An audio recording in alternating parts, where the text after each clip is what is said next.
No puedo pensar que de esta actividad solo te saca la edad o la derrota total. Había escrito más arriba: necesito vivir, alejarme de los despachos. Tal vez por eso se acuerda del julio de 1969, cuando era un abogado de 27 años afiliado al entonces clandestino Partido Socialista, cuyos dirigentes tenían su base en Francia. El día 13 habían convocado un encuentro en Bayona, y González y sus compañeros, que trabajaban en Andalucía, sin conexión con el exilio, vieron en esa fecha la ocasión de descifrar el misterio. Decidieron que acudiría él. La idea no me apetecía, anota. La razón, cruzar la frontera, le producía un miedo estúpido, y además tenía una cita el día 17, su boda con Carmen Romero. Finalmente, mientras él atravesaba España, su prometida se casaba por poderes en un juzgado de Sevilla. El lugar del novio lo ocupó Luis Uruñuela, futuro alcalde de la ciudad. González, eso sí, llegó a tiempo para la boda formal, de la que no había avisado a casi nadie. La noche del 16, recién regresado, anunció a sus padres que la ceremonia sería a las 9:30 del día siguiente. No podré ir a la peluquería, fue toda la respuesta de su madre. Esa frase la define como carácter. Apostillará su hijo 2 décadas después.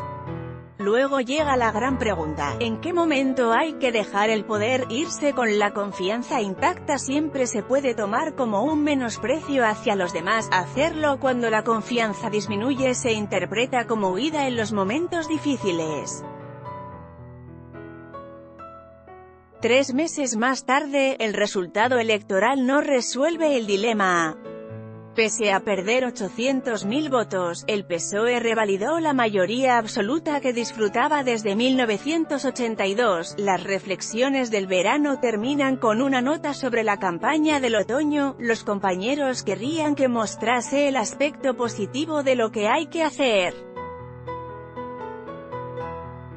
Más que el positivo, el aspecto dulce. Y concluye: hay que decir la verdad de lo que se piensa, algo que a Nicolás Redondo le molesta. Los apuntes que se cierran con esa frase resumen bien el contenido de los manuscritos de Felipe González que su fundación acaba de hacer públicos: algo de vida personal, muchas meditaciones y todos los avatares del gobierno. También los del partido, marcados desde muy pronto por la tensión con UGT, el sindicato socialista liderado por Redondo. No en vano, fue el éxito de la huelga general del 14 de diciembre de 1988 lo que llevó al presidente a adelantar las elecciones sobre las que escribía 7 meses después. Carteles y programas electorales del Partido Socialista Obrero Español. James Rayotte. El de julio de 1989 es uno de los 80 cuadernos manuscritos, de unas 50 hojas que González llenó entre 1985 y 1993 y que ahora pueden consultarse en la web de su fundación. Mientras le llega el turno a los que alcanzan hasta su derrota en 1996, se le suman notas sueltas de 1982 a 1985 y documentos personales y de su actividad como abogado y militante entre 1968 y 1974. Todo ello acompañado de 3.000 fotografías, incluida la famosa instantánea de la tortilla, en la que en realidad, según su autor, Pablo Juliá, los jóvenes socialistas andaluces comían naranjas. Es la avanzadilla de un archivo que atesora 500.000 de registros entre apuntes, informes, cartas, audios, vídeos y recortes de prensa. Con esta iniciativa, la Fundación Felipe González sigue el ejemplo de las bibliotecas presidenciales estadounidenses, creadas en 1939 para preservar los archivos de los inquilinos de la Casa Blanca. En España no existía hasta ahora algo ni remotamente parecido. Si no sabemos dónde están enterrados el 90% de los presidentes desde el siglo XIX, dice José María Marabás, exministro de González y patrono de su fundación.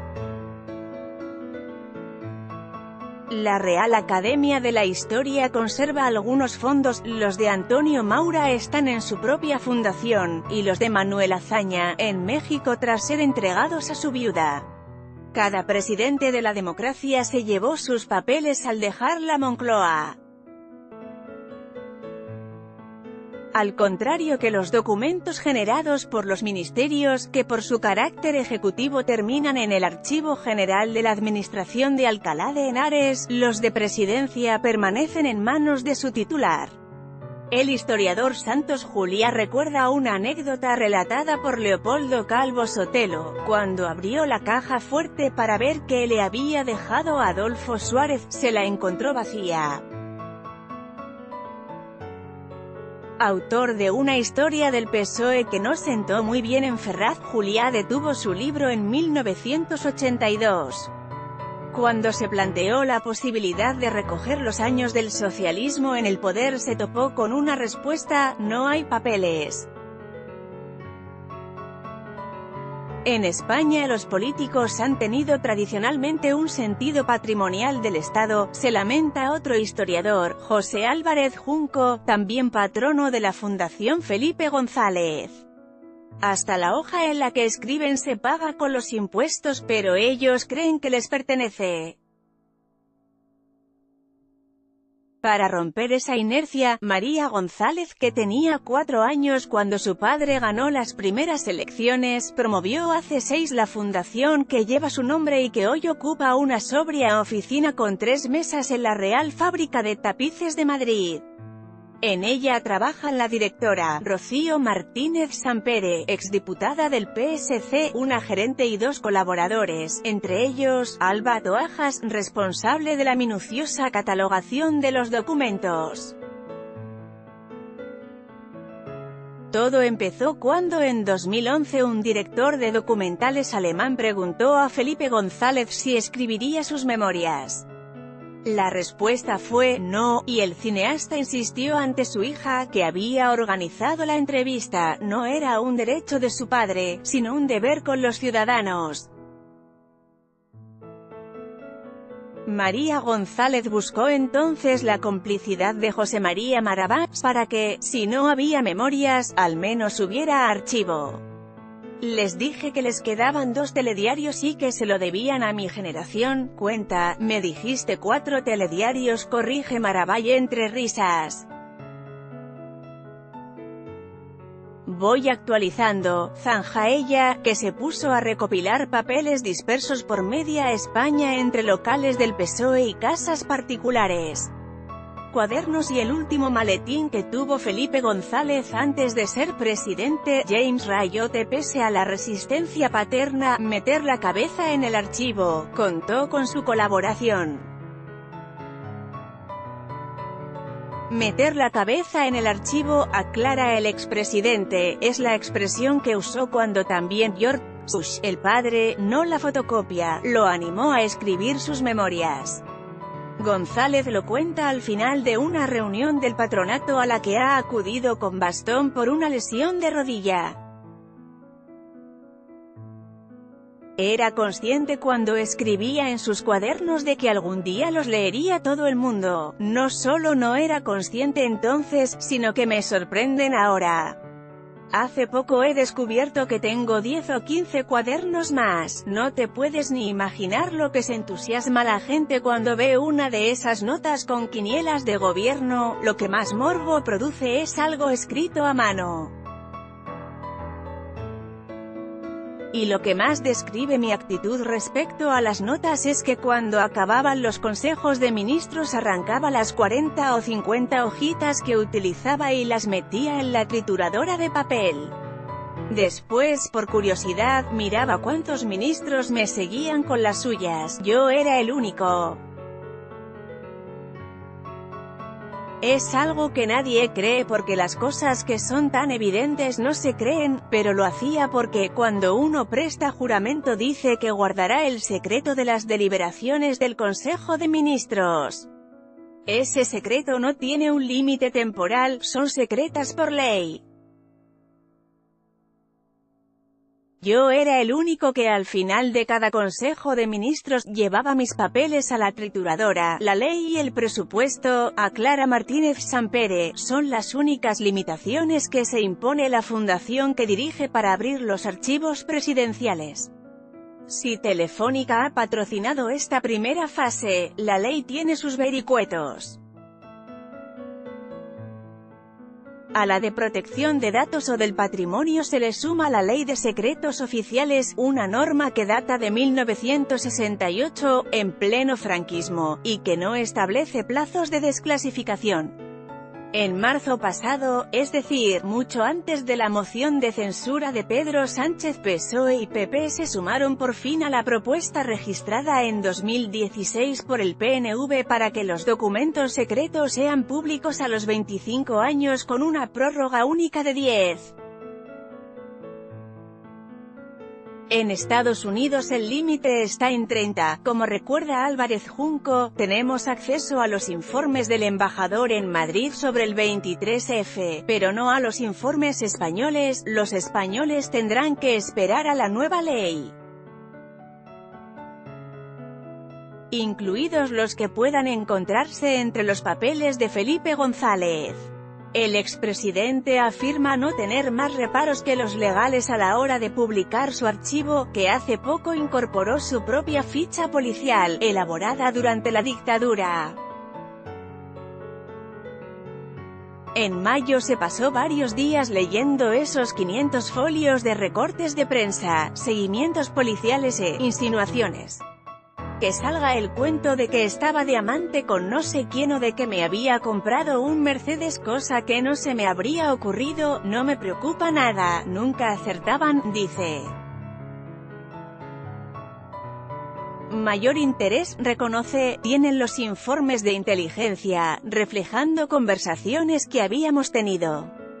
Felipe González en un viaje a Egipto en 1987. Archivo Fundación Felipe González es el caso del medio centenar de páginas que, con un preliminar de novela de espías, transcribe la charla de 3 horas celebrada en octubre de 1976 entre un mando de los servicios secretos y el propio González, joven líder, 34 años, de un PSOE todavía ilegal.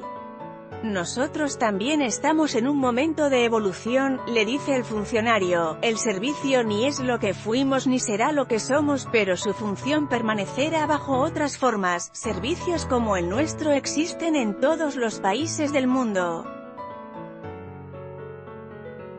Es del Estado, no de un grupo político determinado. No tenemos más remedio que hablar con la gente. También al PSOE, responde el político, le interesa normalizar su imagen presentándose ante la sociedad como un partido ajeno al socialismo autoritario, es decir, al soviético. ¿Y qué hay del puño en alto cantando la Internacional? Estética. Pertenece más a la gran escenificación de la política que a los motivos que mueven a la gente. Los jóvenes socialistas han madurado, a marchas forzadas, explica. Tras llevar a cabo la operación traumática de pasar de la generación de Llopis, el histórico líder socialista en el exilio, no quedan entre ellos dirigentes mayores de 50 años. La democracia va a ser joven en este país, eso es algo que, subraya González, no habían entendido ni el Carrillo que pilotaba desde antiguo el Partido Comunista ni el Fraga que acababa de fundar, ironiza, Alianza Impopular. Pese a su juventud, el líder socialista maneja una información que contradice la entonces extendida idea de que el PC encabezaría la oposición parlamentaria de izquierdas. El PSOE va a ser un partido probablemente del 30% de los votos, y el PC, del 6% o el 7% o el 10%. En las elecciones de junio del año siguiente, las primeras democráticas, los porcentajes fueron del 29,2% y el 9,3%, respectivamente. Tal vez por eso, en contra de lo que afirma por ahí la prensa, defiende la legalización del PC. Al PC lo que mejor lo combate es eso, las cifras, las urnas.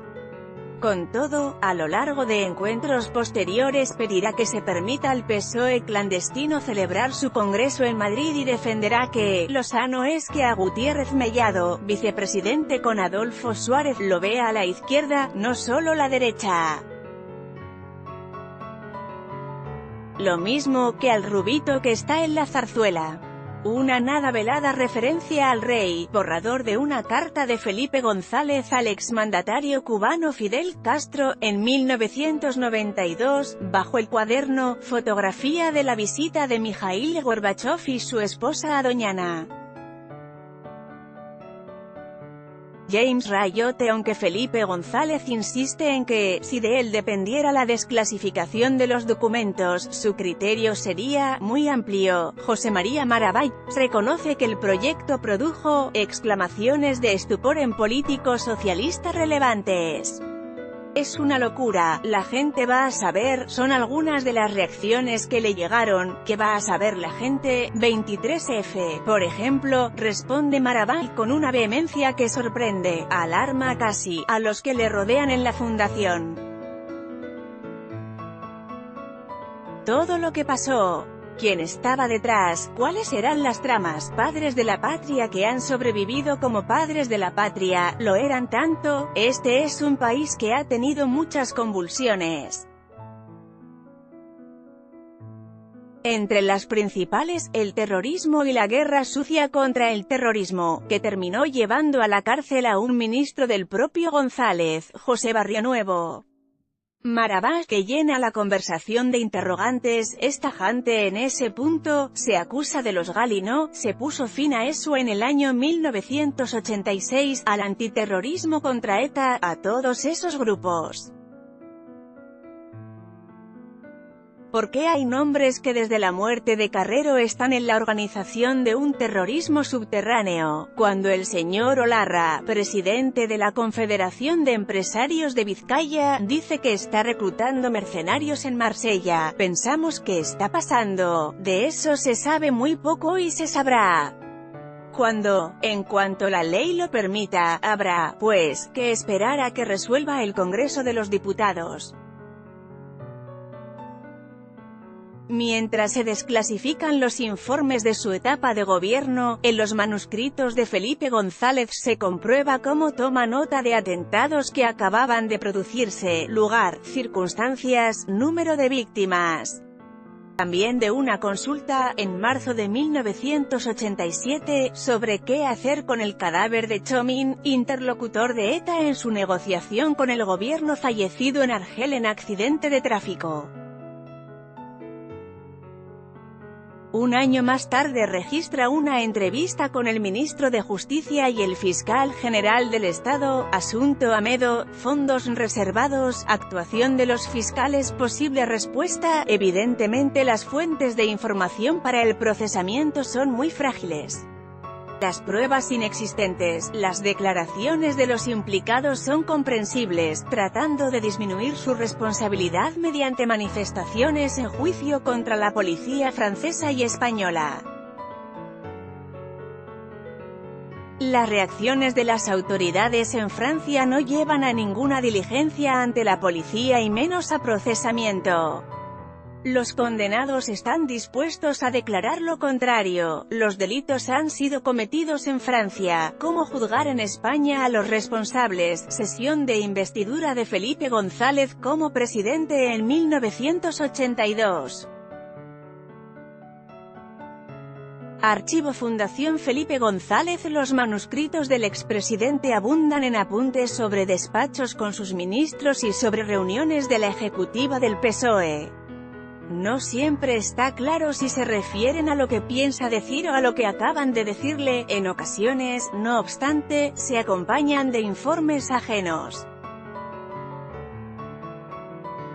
como los 9 folios firmados por Carlos Solchaga sobre 3 factores fundamentales para decidir, en torno a 1985, la fecha de las elecciones generales, el referéndum sobre la permanencia en la OTAN, las relaciones con UGT y la influencia de la economía en las perspectivas electorales. Respecto a lo primero, el ministro de Industria y futuro titular de Economía escribe: si después de una clara campaña de concienciación los sondeos ofrecieran resultados negativos, el referéndum no debería llevarse a término.